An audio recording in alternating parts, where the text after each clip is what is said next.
कोल्हापूरमध्ये प्रकाशक प्रशांत आंबी आणि डाव्या चळवळीमधल्या कार्यकर्त्यांनी अप्पर पोलीस अधीक्षकांची भेट घेतली आहे। मात्र त्यांनी प्रतिसाद दिला नसल्याची प्रतिक्रिया प्रकाशक प्रशांत आंबी यांनी दिली आहे। राजारामपुरी पोलिसांनी आमदार संजय गायकवाड यांच्या विरोधामध्ये अदखलपात्र गुन्हा दाखल केल्यामुळे आमची फसवणूक केली असल्याचं देखील प्रशांत आंबी म्हणाले। त्यामुळे 28 एप्रिलला संजय गायकवाड यांच्या विरोधात त्यांच्या घरावरती मोर्चा काढण्याचा इशारा देखील प्रकाश आंबी यांनी दिलेला आहे।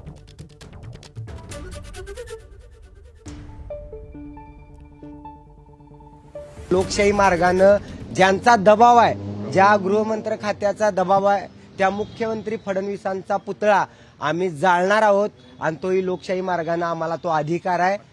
आणि 28 तारखेला भारतीय कम्युनिस्ट पक्ष तसेच सर्व पुरोगामी डावे पक्ष संघटना या आणि शिवप्रेमी या सगळ्यांच्या वतीने ज्यांनी मला जीभ हसडण्याची भाषा केली होती, ज्यांनी मला जीवे मारण्याची धमकी दिली होती, जे मला घरात घुसून कोल्हापुरात मारणार होते, ते काय आले नाहीत। आम्हीच त्यांच्या घराच्या बाहेर जाऊन त्यांच्या घरावर मोर्चा काढणार आहोत। एबीपी माझा, उघडा डोळे बघा नीट।